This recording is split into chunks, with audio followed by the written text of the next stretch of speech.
Oke, saudara saya akan melanjutkan. Tadi saya sangat berjuang sekali dengan mata yang berat. Oke ya, saya berharap kita bisa menyelesaikan dengan kuat, amin. Masih ada 30 menit, tunggu catatan saya mana. Oke. Saudara, pada waktu saya tahu harus mengajar di tempat ini, di panggilan supranatural untuk sebuah jawatan yang namanya pengajar, begitu kan ya. Nah, saya doa sama Tuhan, Tuhan apa ya yang mau saya ajarkan ini supranatural begitu. Ini kan orangnya udah luar biasa semua loh, ya. Dari yang nggak ada bisa jadi ada, dari yang nggak bisa bisa jadi bisa, begitu kan? Benar ya? Ini jangan-jangan nih ya, jangan-jangan ya AC-nya paling dingin saudara doain semalaman ini. Oke. Nah, ya. Ada satu ayat yang Tuhan ingatkan yang muncul yaitu di Keluaran 3 ayat yang ke-10. Oke. Pak Danver boleh bantu saya buat bacain? Iya. Nah, supaya beliau nggak ngantuk nantinya. Iya, ayat 10. Cek Keluaran 3 ayat 10. Jadi sekarang pergilah. Aku mengutus engkau kepada Firaun untuk membawa umatku orang Israel keluar dari Mesir. Ya, jadi apa hubungannya sih Pak begitu ya? Membawa umat Tuhan, ini ceritanya Musa disuruh menghadap ke Mesir, membawa umat Tuhan keluar menghadap kepada Firaun untuk membawa orang Israel, umat Tuhan keluar dari Mesir ke tanah perjanjian. Ya. Jadi perkara mengajar ini semestinya kalau saya bilang, ini bukan bicara masalah engkau guru, engkau pendeta, engkau apa aja lah ya. Bukan. Tapi ini ada sebuah panggilan yang Tuhan mau berikan buat setiap kita yang semestinya siapapun saudara bisa kerjakan. Dan apa yang harus dikerjakan untuk panggilan ini adalah membawa keluar bangsa Israel ini dari Mesir kepada tanah perjanjian. Artinya apa? Setiap orang yang engkau jumpai nantinya, kepada orang siapa yang kau ingin ajarkan itu, kalau tadi Pak Danver ya mengajarkan tentang akhir zaman. Artinya kan itu akan membukakan sebuah pengertian yang baru. Mungkin yang selama ini anak-anak Tuhan gak ngerti. Mungkin gereja-gereja Tuhan gak ngerti. Mungkin diselubungi oleh pengertian-pengertian dunia. Mungkin begitu ya. Mesir kan gambaran dari dunia. Mereka gak mudeng semuanya. Dan itu dibawa keluar kepada sebuah pengertian yang baru. Kalau misalnya dibandingkan dengan saya ini sekolah formal begitu. Tapi saya selalu ngomong sama guru-guru saya. Kita bikin sekolah itu tidak cuma bikin anak-anak yang tadinya nggak bisa 1+1 sama dengan 2. Bisa, bukan itu. Bukan itu poinnya ya. Kenapa? Karena kita harus membawa anak-anak ini keluar dari Mesir masuk ke tanah perjanjian. Kenapa saya berani bilang seperti itu Bapak Ibu? Ya, saya ini saya ada beberapa anak lah yang saya temui begitu ya. Salah satunya dulu murid lesnya istri saya. Ya, waktu kami masih ada di Surabaya, dia tuh terima les privat begitulah. Ya. Orang tuanya bilang, bisa nggak kamu lesin anak saya bla bla. Oke, bisa gitu. Jadi karena hari itu saya masih belum menikah sama beliau. Jadi setiap kita pulang kerja, itu penghasilan tambahan nabung untuk cita-cita masa depan. Wah, ya kan? Gitu. Saya anterin. Wow, saya anterin jauh tempatnya saya anterin. Dia ngelesin di dalam rumah, saya nungguin di depan pagar saudara. Ya, luar biasa ya. Enggak juga lah. Ya. Nah, ternyata saudara, ini hari-hari pertama dilesin gitu. istri saya nih ngelihat, ini anak kenapa ya gitu. Kok kayaknya ada sesuatu begitu kan. Singkat cerita, ternyata saudara, ternyata ini orang tuanya kan cerita, ini anak nilainya jelek terus. Kasih PR gak pernah mau ngerjain PR, gurunya komplain, sekolahnya komplain lah dan bla dan pokoknya segala macam masalah diutarakan. Dan ternyata saudara itu baru sekitar sebulan 2 bulan lah dikasih les privat ya. Istri saya menemukan seperti ini. Ternyata anak ini cuman butuh diajak ngobrol. Ya. Mungkin dengan kita nggak bisa menyalahkan orang tuanya lah ya. Mungkin dia punya kesibukan. Nanti kalau ditanya juga kan pasti alasan, ya aku kan cari duit buat mereka juga gitu kan ya. Ya itu nanti nggak selesai itu permasalahannya. Ternyata dia ini punya masalah. Dia punya curhatan yang seringkali nggak didengerin mamanya. Jadi kalau les saudara, 15 menit itu cuma dengerin dia ngoceh. Setelah selesai nanti biasanya sama istri saya dipotong. Oke, sudah ya ceritanya. Sekarang bukunya dikeluarkan, PR-nya kerjakan. Semuanya istri saya cuma tinggal duduk. Gak ada yang perlu diajarin. Anaknya pinter. Ya.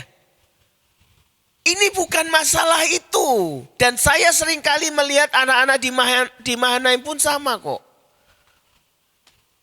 Saya pernah punya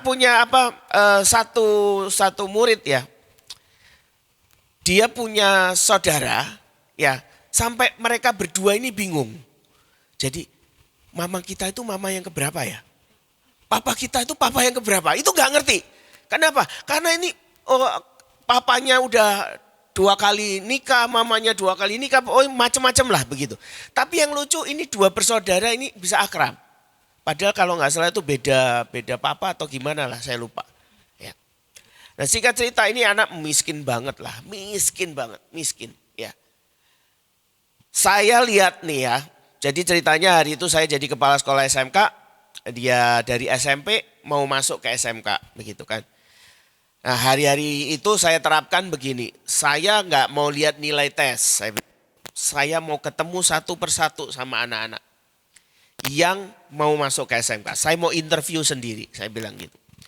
Nah, buat saya yang istimewa itu 2 semestinya. Ada satu anak perempuan, ya anak perempuan ini dia waktu saya interview dia bilang gini. Saya tanya, pertanyaannya saya cuma kasih 1 pertanyaan biasanya. Sebutkan alasan apa yang membuat saya harus menerima engkau di sekolah ini. Kalau dia bisa jawab itu, dia bisa kasih alasan yang menggetarkan hati saya terima. Loh, ya kan? Itu kan seringkali saudara juga seperti itu sama Tuhan loh. Ya, diajarin sidang ilahi lah, diajarin arbitrase lah ya. Itu harus sampai bisa menggetarkan hati Tuhan loh. Begitu. Nah, singkat cerita yang anak cewek ini begini, dia bilang gini, Pak, saya ini sudah 2 tahun gak sekolah. Dia bilang. Jadi dia itu 2 tahun gak sekolah karena gak punya biaya sama sekali. Saya akan berjuang untuk memperbaiki hidup saya karena bapak saya miskin. Dia bilang. Singkat cerita, saya terima saudara. Dia sekolah, benar. Dilewati 3 tahun itu dengan mulus sekali, pokoknya bagus. Habis itu selesai, saya nggak tahu. Ya, saya nggak tahu. Ya selama di Mahanaim dia dibina kerohaniannya dan lain sebagainya lah ya. Tetap seperti itu dikerjakan. Nah, saya nggak tahu ceritanya bagaimana, tapi ya puji Tuhan ada teknologi ya kan. Saya bisa lihat Instagram, saya bisa lihat Facebook ya kan. Dan saya ketemu sama ini anak.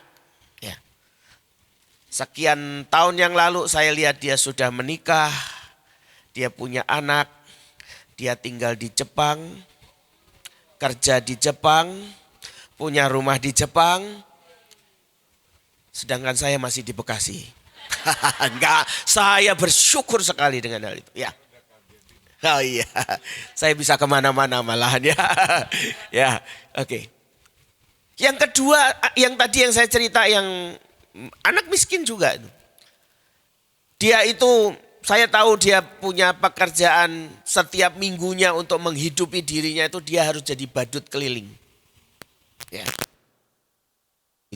Dan seringkali dia dimanfaatkan oleh orang-orang tertentu, disuruh kerja jadi badut di mana-mana, dapat hasil jutaan loh. Dia cuman setiap kali tampil dikasih 75.000, saya ingat. Ya. Nah, pada waktu saya interview, saya tanya sama dia, kenapa saya harus terima kamu? Sama pertanyaannya. Sedangkan saya sebutkan gini, saya sudah lihat nilai rapotmu, semuanya jelek, saya bilang gitu. Gak ada alasan buat saya nerima.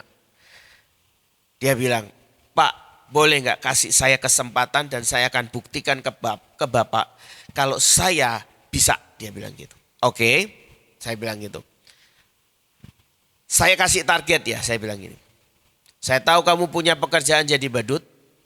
Saya bilang gini, dalam waktu nanti 2 tahun sampai kamu kelas 11. Kalau nanti saya terima, kamu kelas 11, kamu harus sudah punya laptop sendiri, bayangin. Itu saya ngomong loh saudara sama dia. Baik Pak, dia bilang gitu. Salaman saudara. Nih, ini anaknya rada kurang ajar tuh. Diajak salaman saya. Salaman, oke, salaman. Tapi saya lihat ya saudara. Ini anak punya kegigihan luar biasa. Dan setiap kali dia mengalami progres sesuatu, dia datang ke kantor saya, dia bilang ke saya, dia selalu ngomong, Pak doain saya. Dia bilang gitu. Ya. Singkat cerita, ya kelas 11, dia bawa laptop masuk ke ruangan saya. Pak, ini janji saya. Sekarang saya kelas 11, saya punya laptop. Walaupun second loh ya. Itu laptopnya jelek banget saya tahu. Ya. Tapi dia bilang, ini laptop punya saya, hasil kerja keras saya. Ya. Dan saya doain dia benar-benar ya. Sampai dia lulus, dan itu ceritanya nggak berhenti Bapak Ibu. Begitu lulus, pada waktu dia lulus dia cuma punya uang 80.000 hari itu. Ya. Dia punya uang 80.000. Saya pun nggak tahu. Ternyata dia pergi ke Cimahi, merantau dengan 80.000 itu. Karena dia pengen mengejar mimpinya. Dia sekolah animasi begitu kan ya. Di Cimahi itu ada satu pusat gedung animasi punya pemerintah besar lah ya. Di situ seringkali terjadi ada kerjaan-kerjaan dan lain sebagainya. Dan saudara, setelah 6 bulan dia di sana, dia baru pulang lagi ke Bekasi dan dia cerita itu ke saya. Dia bilang gini, Bapak mau tahu, setelah saya lulus, saya berangkat dari Bekasi cuman bawa uang 80.000. Saya nyampe di Cimahi, saya nggak kenal siapa-siapa.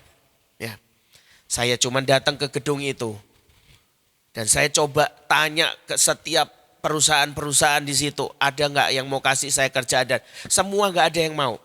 Nggak ada yang mau kasih kerjaan anak lulusan SMK, begitu kan. Dan dia bingung, saya tetap harus makan Pak. Saudara tahu yang dilakukan apa? Dia datang ke sebuah warung dan dia bilang gini, Bu, boleh nggak aku bantuin kamu kerja? Cuci piring, bersih-bersih semua, tapi izinkan setiap hari kamu kasih aku makan 3 kali. Nah terus saya nanya, kamu tinggal di mana? Saya tinggal di gedung Cimahi itu Pak. Setiap malam semua gedung-gedungnya sudah sepi. Saya kumpulin bangku-bangku, saya susun jadi tempat tidur saya. 6 bulan saudara, bayangin. Sampai akhirnya dia satu hari dia lihat sebuah lowongan pekerjaan. Ya, ditempel di situ. Dibuka pekerjaan animator. Ya kan? Yang membuka adalah perusahaan animasi terbesar di Indonesia yang ada di Batam. Ya, dia coba apply di situ. Dan ternyata dia diterima. Ya, dia kerja di Batam sekian tahun. Itu menurut saya konyol lah. Itu konyol banget. Dari yang istilahnya miskin saudara. Hari itu dia diberkati luar biasa. Tapi ya saudara ya. Itu yang menurut saya masih belum berhasil begitu. Saking banyaknya duitnya ya. Satu hari dia pulang ke Bekasi. Dia main ke rumah saya. Dia nginep semalam di rumah saya. Ya, terus saya tanya gini, kamu kapan balik ke Batam? Besok Pak, oke. Jadi besok saya tinggal ke kantor ya. Kamu tahu kan kalau mau pergi aja nggak apa-apa. Saya bilang, oh iya Pak. Gitu. Saudara tahu ternyata dia bangunnya telat saudara. Ketinggalan pesawat. Ya kan, saya ngomong lah, terus gimana? Ya nggak apa-apa Pak, saya beli lagi tiketnya. Gaya banget loh saudara. Tapi itu menurut saya, Ya nggak berhasil saya, masih belum berhasil mendidiknya begitu. Nah, tapi pengertian yang Tuhan inginkan itu kan seperti itu. Jadi ini bukan masalah apa yang sedang kita bisa kerjakan atau ini formal atau enggak. Ya. Tapi pada waktu kita ini mulai mengajar misalnya. Nanti mungkin kalau bicara tentang Bu Nike. Satu hari ada pasukan yang, Bu Nike aku mau dong ikut pelayanan nari. Nah ini kan bukan cuman gerakan nari. Oke, N1, N2, endang, N apa lagi. Begitu kan? Tapi pada waktu dia ketemu Tuhan dan hidupnya diubahkan lewat tarian itu. Benar? Ya. Ada hidup yang dibawa keluar dari Mesir masuk ke tanah perjanjian. Sebelum berangkat ke sini saya ketemu sama seorang ibu, saudara. Ibu ini cuma punya keahlian salon. Bayangin. Dia cuma punya keahlian salon. Tapi hari ini dia bisa punya kerja sama pemerintah. Dia buka pelatihan salon ya. Yang ditujukan untuk siapa? Untuk menolong anak-anak Tuhan juga. Membuka pekerjaan-pekerjaan. Loh. Itu loh saudara. Jadi jangan pernah engkau membatasi bahwa yang namanya pengajar itu harus berdiri di depan dengan anak-anak buka halaman sekian. Nah bukan seperti itu. Pegang spidol, papan tulis. No. Tapi apapun yang ada di tanganmu hari ini, itu bisa engkau kerjakan untuk panggilan ini kok. Ya. Engkau suka masak, bisa ngajarin mereka masak. Ajarin aja. Mungkin mulai dari bikin 5-10 bungkus dulu dijual. Ya kan? Lo orang itu enggak semua orang mungkin bisa masak ya. Tapi saya masih percaya begini loh. Ada tangan-tangan tertentu yang ya kalau masak mungkin sambil merem pun enak gitu loh. Lah kalau dia bisa mengajarkan itu, dia bisa bawa mengenalkan Tuhan lewat apa yang dia kuasai. Ya, itu akan membawa sebuah perubahan besar. Saya berharap nih di panggilan, terutama di panggilan supranatural ini ya. Makanya tadi saya pikirkan harusnya ya yang namanya panggilan pengajar di supranatural itu bisa luar biasa loh begitu. Ya kan? Mungkin engkau cuman bisa punya kemampuan menjual barang aja loh. Tapi engkau bisa ajari orang ini berhasil. Ajari orang ini berhasil. Hasilnya enggak cuma dari tadi yang saya bilang ya. Dari miskin jadi kaya begitu. Dari yang enggak bisa berhitung bisa jadi berhitung. Bukan cuma itu. Dari yang enggak bisa bekerja bisa jadi bekerja. Tapi benar-benar engkau bawa hidup orang ini. Ajarkan sesuatu. Ajarkan sesuatu. Ya, coba kita baca deh. Di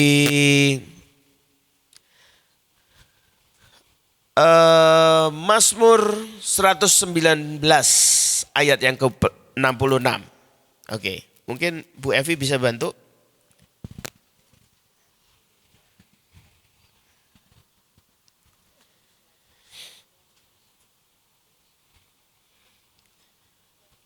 Iya. Ada yang sudah dapat? Ya, yang kenceng Bu. Oke. Ajarkanlah kepadaku kebijaksanaan dan pengetahuan yang baik, sebab aku percaya kepada. Iya. Nah, saudara di situ dikatakan kan ajarkan kepadaku ada kata kebijaksanaan, ada pengetahuan, tapi ada juga kebenaran firman loh. Ya. Jadi ini satu paket, jangan dipilah-pilah. Kalau misalnya di sini ada yang profesinya guru, ada profesi guru, benar-benar guru. Guru ngajar di sekolah. Oh ada. 1, 2. Ngajar di sekolah mana Bu? Oh di TK. Oh nggak mau ngajar di Mahanaim. Terjadi penghijakan massal. Ya. ini nggak cuma tentang pengetahuan, ya kan? Tapi di sini ada bicara tentang kebijaksanaan. Ya. Saya kan pada waktu tahu dia gini, ya udah Pak, saya udah telat kok, saya beli tiket lagi. Satu sisi saya ngelihat dia berkati, tapi kan satu sisi artinya dia nggak bijaksana. Bener ya? Saya ngomong sama dia, kamu nggak bisa lah kayak gitu. Yang lucu itu satu hari begini, dia udah sukses banget lah. Ceritanya ini ada perusahaan dari Malaysia loh. Dia udah bukan perusahaan Indonesia lagi loh yang nawarin. Ada perusahaan dari Malaysia tuh nawarin kerjaan sama dia. Dan lucunya ini anak setiap kali dia ngalamin sesuatu dia selalu nanya ke saya. Dia ngomong gini, Pak, aku ini ditawarin pekerjaan nih dari Malaysia. Dia bilang gitu. Menurut Bapak gimana? Satu yang saya tanya, itu kalau kerja bahasa apa? Lu orang saya tahu bahasa Inggrisnya 5 kok. Ya kan? Saya tanya, kamu sudah bisa bahasa Inggris? Belum Pak. Begini ya saudara, dia tuh kerja di perusahaan animasi Batam. Dia terima kerjaan itu sampai dari Hollywood, dari Pixar, dari DreamWorks. Ya, saya sampai bingung sama dia. Lah terus gimana caranya kamu terima pekerjaan kalau kamu nggak bisa bahasa Inggris? Ya kan? Jadi caranya begini, dia dapat email dari luar negeri, dia bawa ke supervisornya. Pak, tolong terjemahin, kasih saya instruksi, nanti saya buat. Lah dalam hati saya kan gini, lah kapan kamu naik jadi pemimpinnya kalau kayak gitu terus? Ya toh, kan nggak bisa. Begitu. Tapi ini satu paket.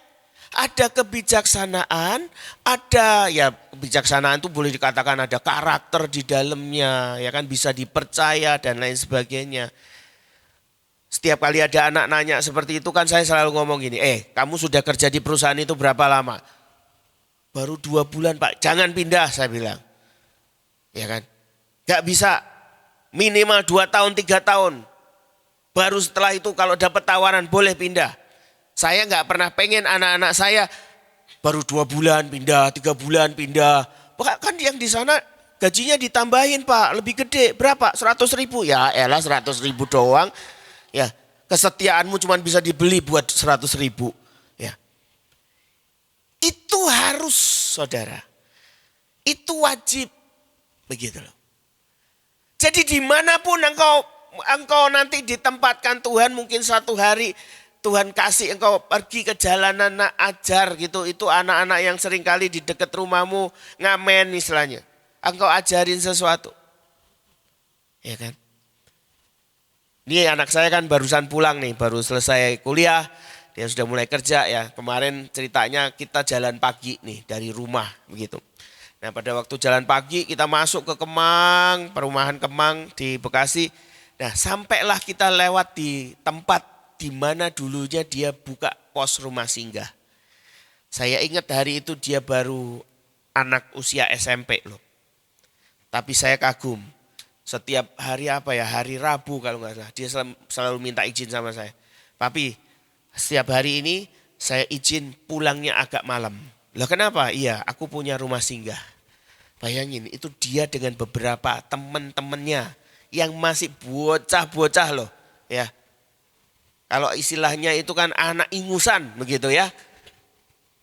Gak ngerti apa. Saya bilang, biayanya dari mana? Ya gak apa-apa, aku kumpulin sama teman-temanku dari uang saku kok. Cuman beli buku, beli pensil buat mereka. Mereka ngajarin anak-anak itu pelajaran. Tapi ya gitu, dia bilang, aku ini kesel. Jadi kalau habis rumah singgah dia cerita, aku kesel nih. Masa lu sudah tak kasih tahu ini gak boleh dicoret-coret. Masih dicoret-coret gitu kan.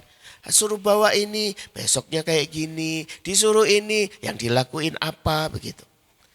Artinya ini ada hal-hal yang memang gak bisa dipisahkan begitu ya. Di situ dikatakan apa? Kebijaksanaan, pengetahuan, dan kebenaran firman. Ya, karena tugas kita adalah apa? Membawa mereka keluar dari Mesir ke tanah perjanjian. Oke. Lanjut ya. Nah, ternyata saudara, Coba dibaca di Keluaran 35 ayat 34. Nah, nanti terakhir saya akan tutup dengan satu ayat ya yang ini tadi mengkonfirmasi apa yang Pak Daniel Ferry sampaikan. Oke, Keluaran 35 ayat 34. Adik. Iya.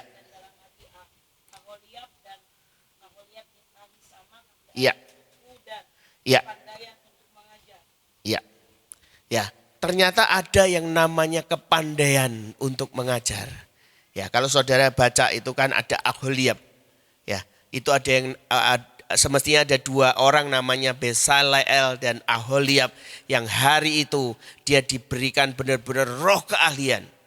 Dia nangkep apa yang dari Tuhan. Seringkali ada banyak orang nangkep dari Tuhan tapi dia nggak bisa mengajarkan dengan baik. Ya. Jadi kalau saudara benar-benar mau menghidupi panggilan ini, jawatan ini, saudara bisa minta sama Tuhan. Roh hikmat. Ngerti ya? Loh, saudara saya kan saudara kemarin dengar ya kesaksian saya. Saya ini selama sekolah saya termasuk, ini ada murid saya di sini. Saya ini termasuk gak suka sekolah saudara. Ya, saya gak suka sekolah. Pelajaran dari semua pelajaran sekolah saya yang paling bagus nilainya cuma bahasa Inggris. Dulu masih ada Eptanas, nilai Eptanas saya 9,8 di dalam bahasa Inggris. Cuma salah satu loh.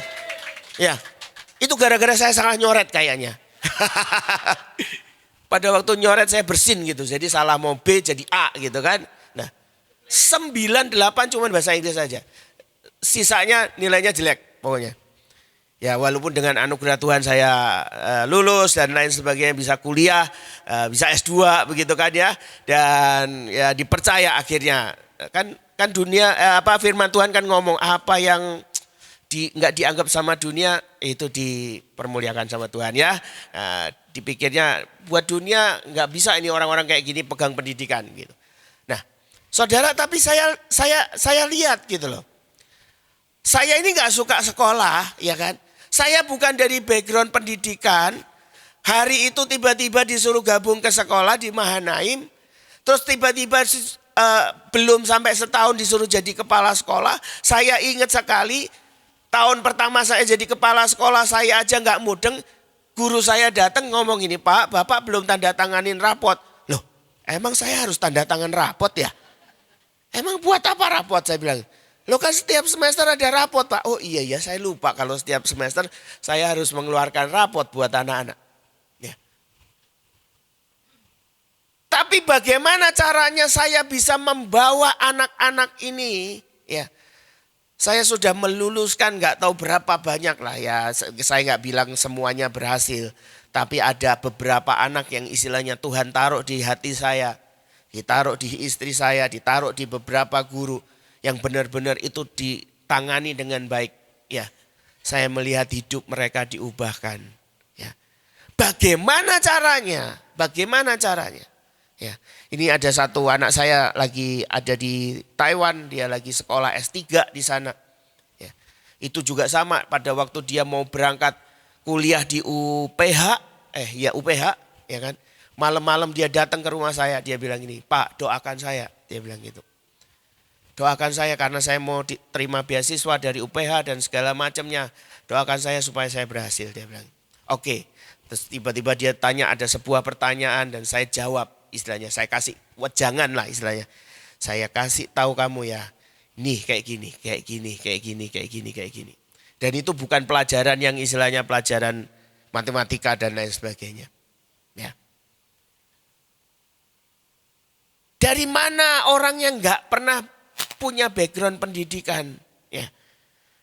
Saya bisa kerjakan semuanya, saya bisa hidupi itu setiap kali saya datang menghadap ke Tuhan kok.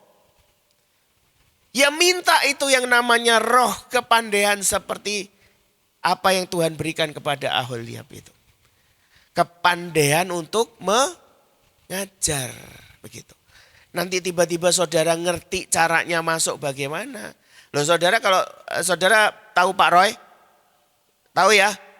Pak Roy itu bisa mengubah semua rumus fisika menjadi kebenaran firman Tuhan. Loh, serius tanya sama dia. Serius. Ya. Karena saya nggak terlalu jago fisika ya. Tapi yang saya ingatkan gitu. Ada rumus yang apa sih? Gaya, rumus gaya itu apa? Ya, F atau apalah, pokoknya gitu. Jadi dia itu bisa, jadi kalau kamu nggak berhasil dalam hidupmu karena terlalu banyak gaya. Benar ya, rumusnya kan seperti itu gitu. Nah, jadi dia bisa menghubungkan semuanya.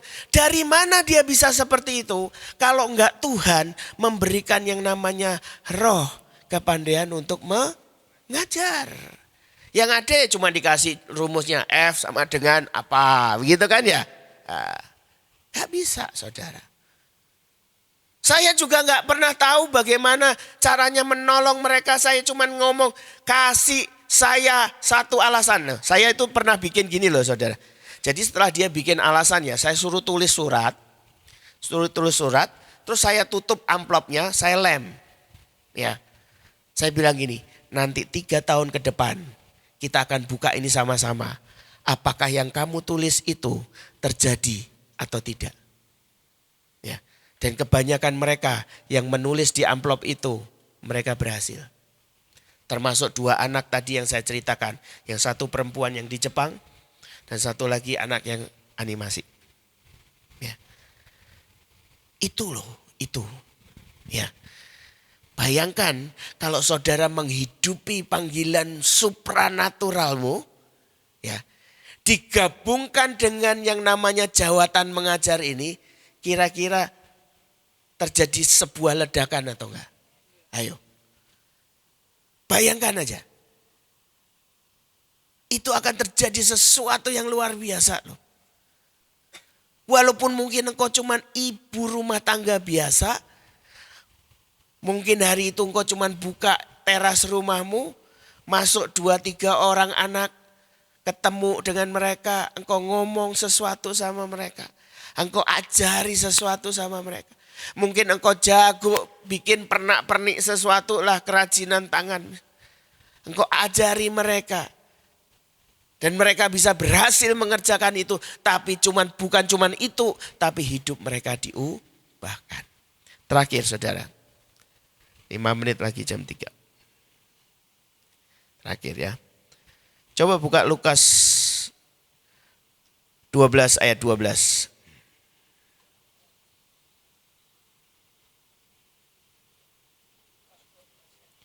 Ya. Sebab pada saat itu juga Roh Kudus akan mengajar kamu apa yang harus kamu katakan. Nah, ya. Pada waktu itu juga Roh Kudus yang akan mengajar kepada kamu apa yang akan kamu katakan. Nah kalau saudara ngajar itu kan pasti ngomong ya. Benar ya? Benar ya. Nah tadi Pak Danver di awal kan ngomong. Hari ini adalah hari peringatan apa? Pencurahan Roh Kudus. Sebentar lagi saya mau ajak saudara kita sama-sama berdoa.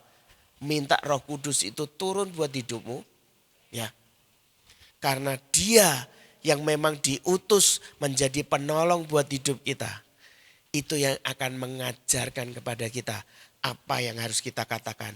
Apa yang harus kita ajarkan. Tapi ingat saudara, ingat sekali lagi ya. Yang engkau harus ajarkan bukan cuman yang sifatnya pengetahuan dan keterampilan. Tapi di dalamnya sesuatu yang komplit. Ada kebijaksanaan. Dan juga ada kebenaran firman Tuhan. Amin. Engkau harus membawa hidup mereka keluar dari Mesir menuju ke tanah Kanaan. Ya. Jadi saya mengencourage setiap saudara, ayo dengan panggilanmu supranatural, dengan jawatan mengajar, engkau bisa kerjakan, engkau bisa membawa lawatan dimanapun engkau berada, di pelayanan apapun yang engkau bisa kerjakan. Mari kita berdoa. Saya minta KM.